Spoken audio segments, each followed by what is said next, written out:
último encontro, que essa última estação da nossa viagem, que essa chegada ao destino, represente o encontro com a transformação, o encontro com o sentido, com o destino, com a finalidade para todos nós.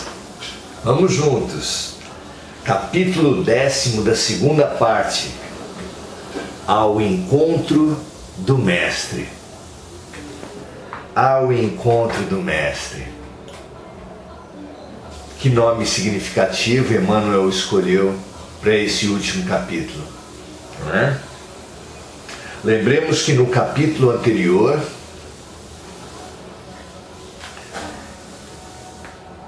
nós tivemos a fantástica viagem de Paulo a Roma, preso. Pelo menos 3 anos ficou ele preso sem qualquer justificativa, e os governadores, os seus juízes, não atenderam ao pedido do Sinédrio, que queria a sua execução, a sua entrega para a execução, mas também não o libertou, chegando ao cúmulo de um desses governadores insinuar-se para libertá-lo mediante uma paga que ele não chega a estabelecer qual seria. E que Paulo recusa de pronto, é claro. Diante do impasse, Paulo resolve apelar para César, usando das suas prerrogativas de cidadão romano, auferida lá na cidade de Tarso, na sua formação, e dirige-se a Roma, realizando o anunciado pelo mundo espiritual a ele mesmo, no sentido da ida ao Império, da ida à capital do Império. E essa viagem é descrita maravilhosamente por Emmanuel e é assistida maravilhadamente por Lucas, companheiro de Paulo nessa viagem, assim como Timóteo e outros amigos. E a gente ali surgiu na nossa mente, lendo o livro todo, esse inesquecível Paulo e Estevão, de autoria de Emmanuel e Chico Xavier, surgiu na nossa imagem essa viagem em que ele foi parando em todos os portos, reunindo toda a cristandade daquelas localidades para orações, reflexões, consolações mútuas. Ele foi como que fazendo uma coleta. Nem ele mesmo sabia disso, mas aquele sentimento de amor, aquela gratidão recolhida por Paulo e pelos seus amigos em cada um dos portos pelos quais passava o seu navio, depois pela invernada na ilha de Creta. Por todo esse trajeto ele foi recolhendo amor, recolhendo gratidão, recolhendo fé.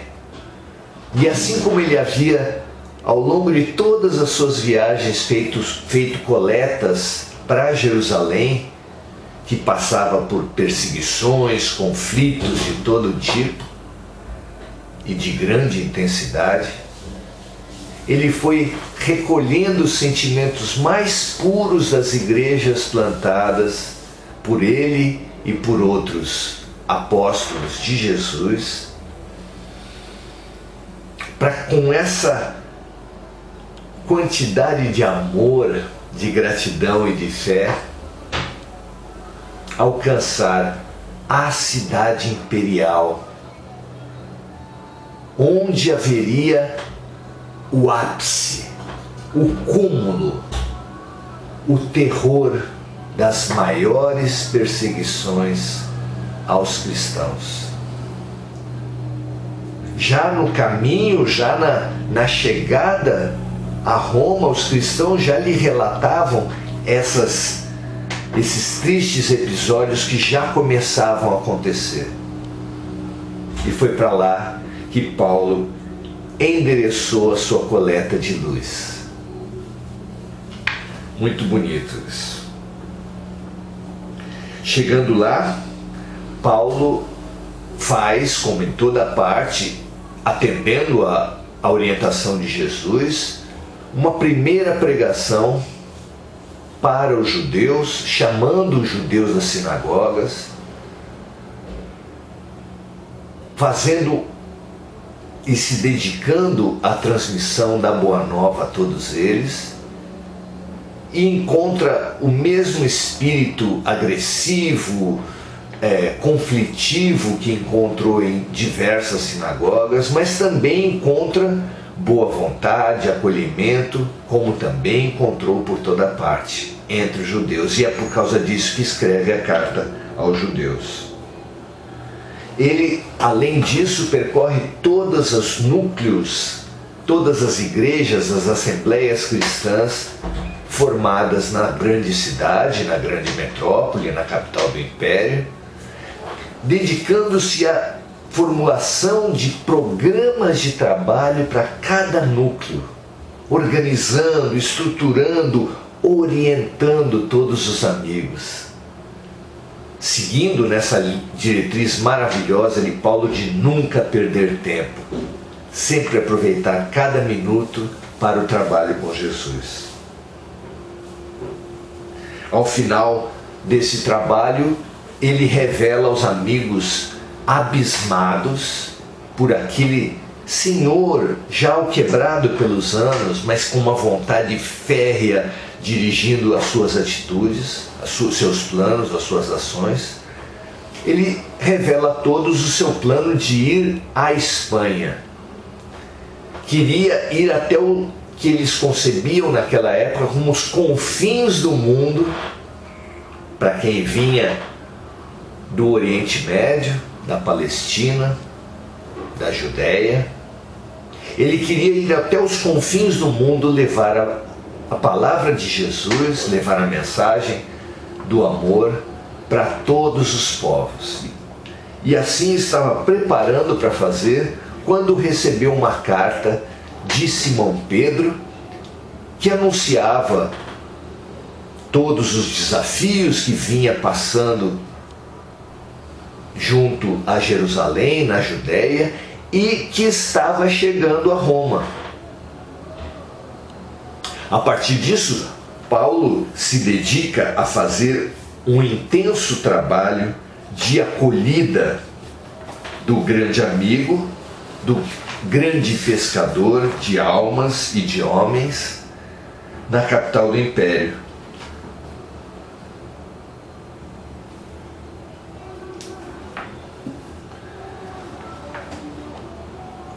Contou Simão Pedro a Paulo que depois de reportar-se, conta Emmanuel, depois de reportar-se às lutas que empenhara em muitas e repetidas peregrinações, contava que se refugiara alguns dias em Éfeso junto de João, que aliás vinha com ele a Roma naquela ocasião, sendo acompanhado pelo filho de Zebedeu até Corinto, onde resolveram demandar a capital do império.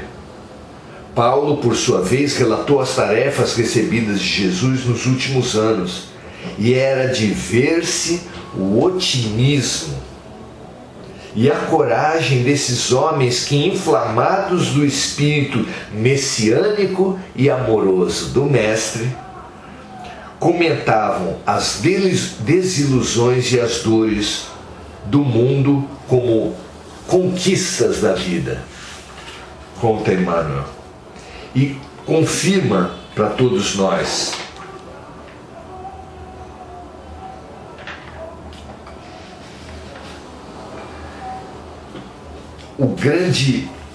a grande gratidão, orienta Emmanuel, a grande gratidão que nós devemos a todos esses pilares do cristianismo primitivo, que nos deixaram, por seu exemplo, por seu trabalho, por sua lucidez, bases lançadas, se não de igrejas como nós entendemos hoje, propriamente ditas, mas da prática do amor que ensina, que cura e que nutre toda a humanidade até hoje. Não é? Paulo e amigos, então, depois de receber Simão Pedro, foram à Espanha realizar o que seria a completude, o fechamento de suas grandes missões, de seu maravilhoso trabalho de disseminação da Boa Nova. Enquanto ele estava lá, Emmanuel nos relata a dedicação de Pedro, fazendo todo o trabalho de nutrição, de orientação, de amor a todos os milhares de cristãos em Roma. Quando ocorre o acirramento das perseguições, que já aconteciam a essa altura por toda parte de uma forma muito intensa, nos delírios de Nero, até que prendem João. O nosso João, João Evangelista, é preso por Nero, exatamente quando aumentavam não só as perseguições e as prisões estavam absolutamente abarrotadas, mas também os assassinatos se multiplicavam. Alarmado com isso, Simão Pedro mobilizou tudo o que ele podia, tudo que os amigos dispunham em termos de amizades, mas ele pouco conhecia ainda das principais autoridades do império. Reunida os amigos mais próximos, surgiu o conselho de chamar Paulo, que quando de sua própria libertação, quando de sua própria defesa, estabeleceu contato com alguns personagens poderosos da cidade. E assim foi feito, mandaram um emissário a Paulo, que chegou a ele num momento em que ele alcançava grandes vitórias por Jesus, para Jesus, na Espanha.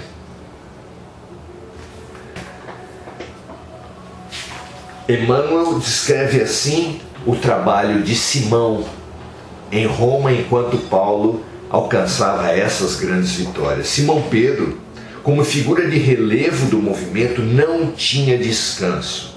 Não obstante a fadiga natural da velhice, procurava atender a todas as necessidades emergentes. Seu espírito poderoso sobrepunha-se a todas as vicissitudes e desempenhava os mínimos deveres com devotamento máximo à causa da verdade. Assistia os doentes, pregava nas catacumbas, percorria longas distâncias, sempre animoso e satisfeito.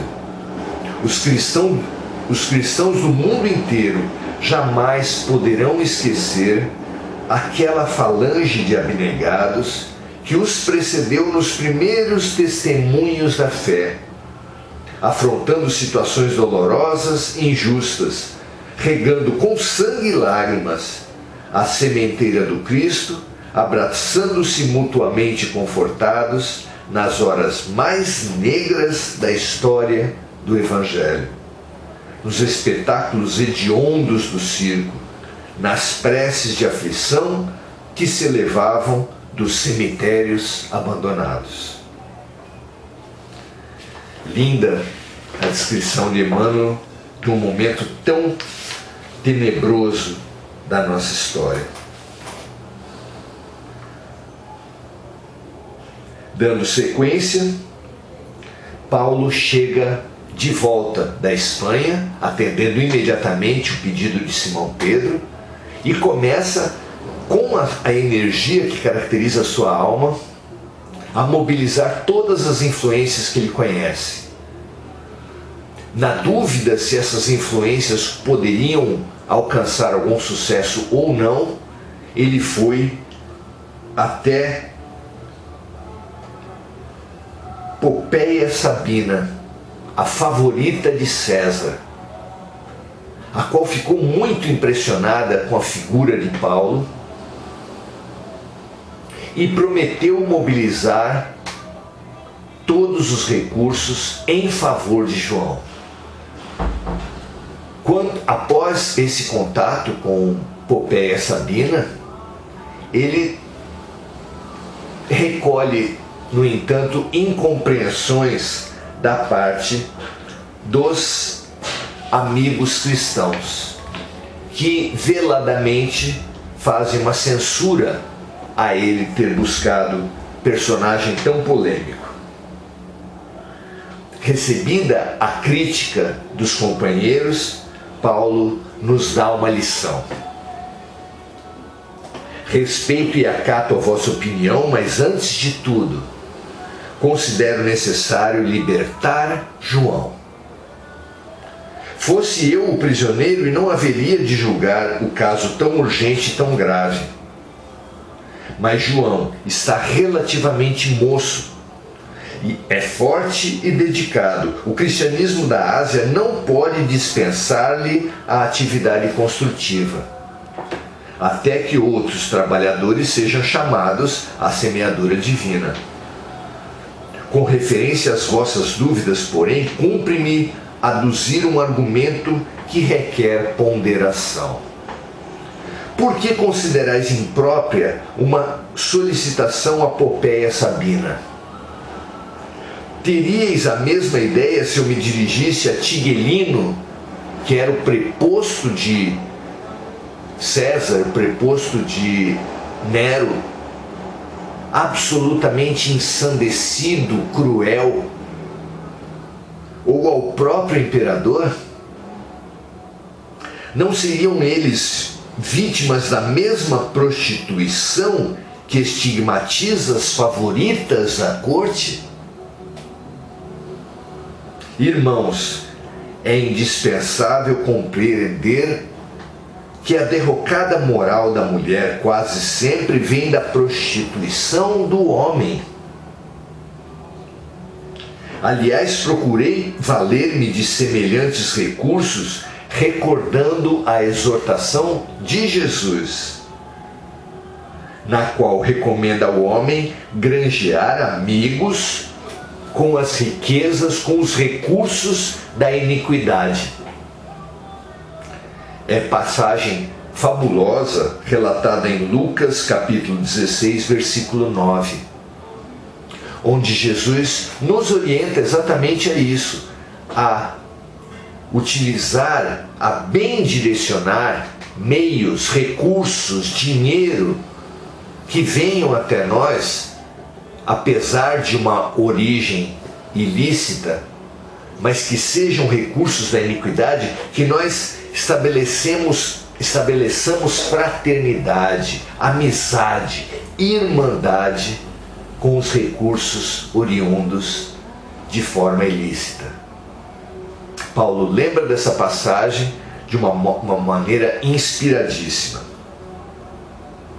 Considero, termina Paulo aos amigos, que quaisquer relações com o Palatino, que era o palácio que simbolizava o poder de César, o poder de Nero, constituem expressões da fortuna iníqua. Ou seja, todos os recursos ligados a Roma são recursos oriundos da iniquidade.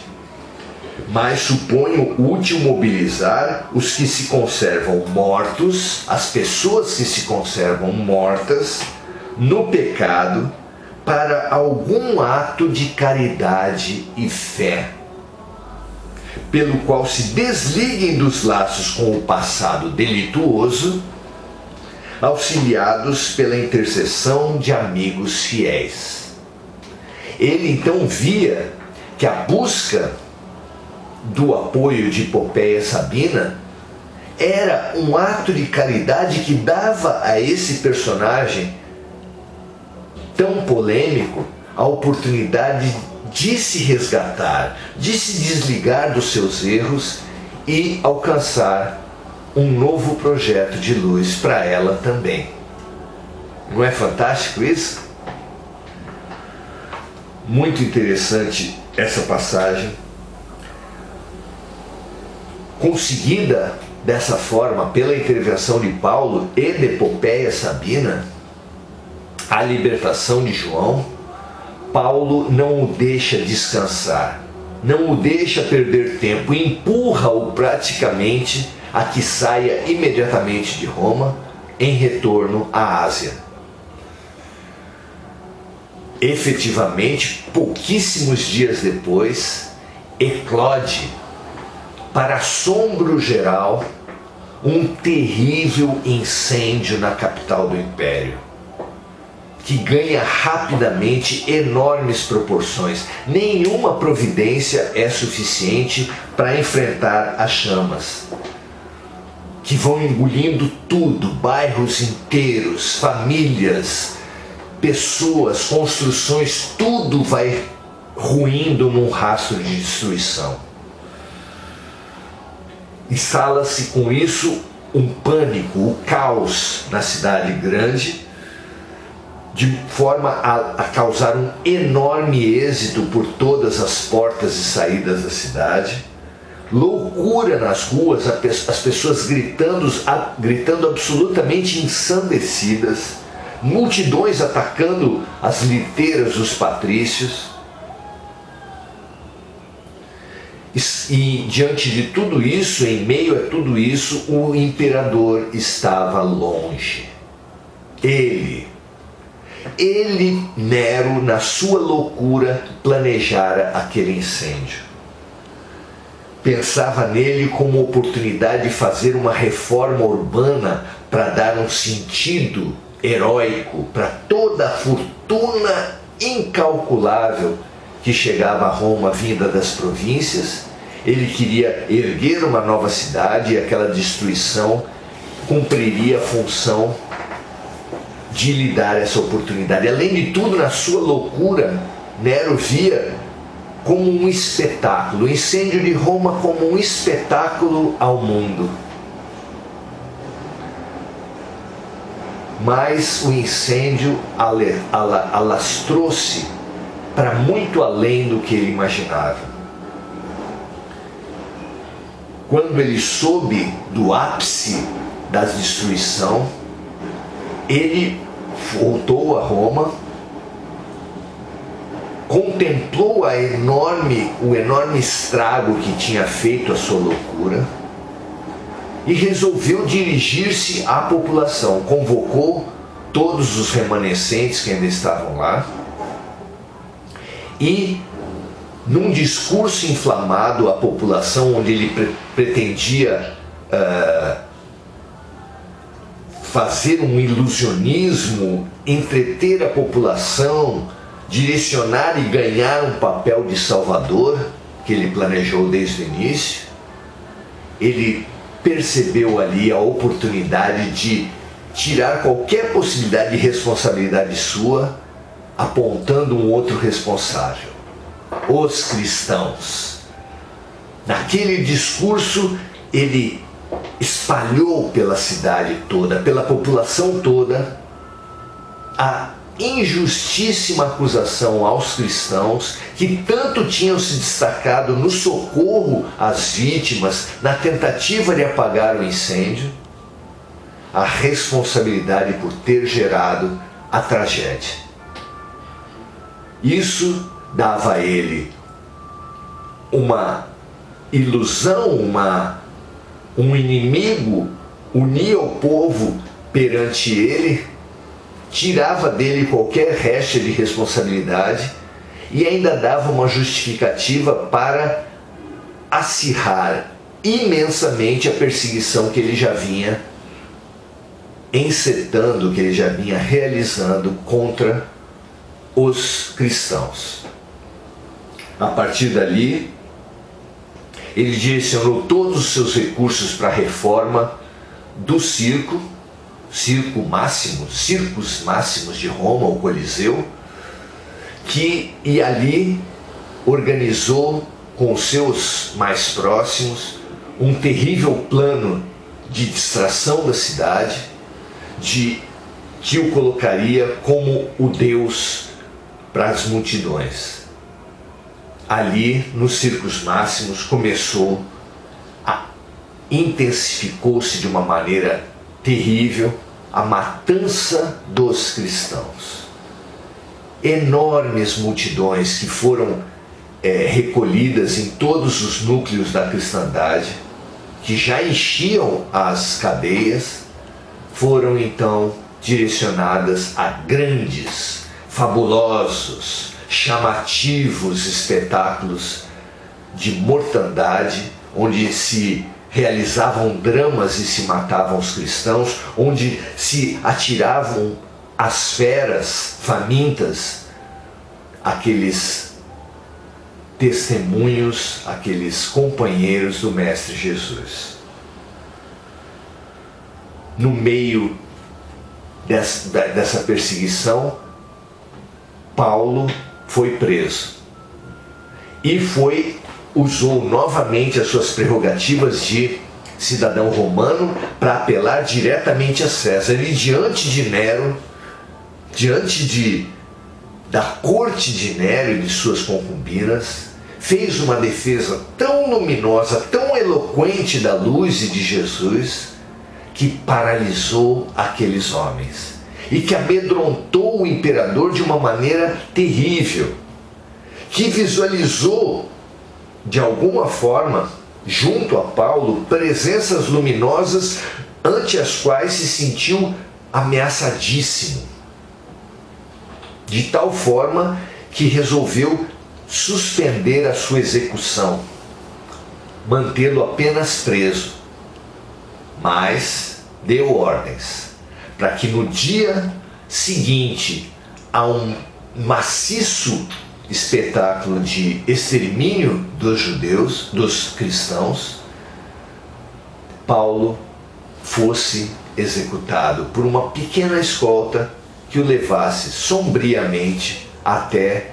a periferia da metrópole, até as cercanias de Roma. Assim foi feito. Paulo foi levado, já plenamente ciente na sua alma que o fim estava próximo, assombrou os seus executores com a sua coragem, com a sua lucidez, e entregou o seu corpo ao solo. Emmanuel, então, no encerramento do livro, nos brinda com uma situação única. Após a morte, o espírito de Paulo se viu em sombras espessas, se viu cego novamente e viu aproximar-se, sentiu aproximar-se do seu espírito um outro espírito muito conhecido. Era Ananias que voltava. Ananias o acolheu com toda a emoção que se acolhe um vitorioso da terra, um vitorioso do Espírito, um vitorioso do Cristo. Impôs as mãos novamente e restituiu novamente a vista a Paulo.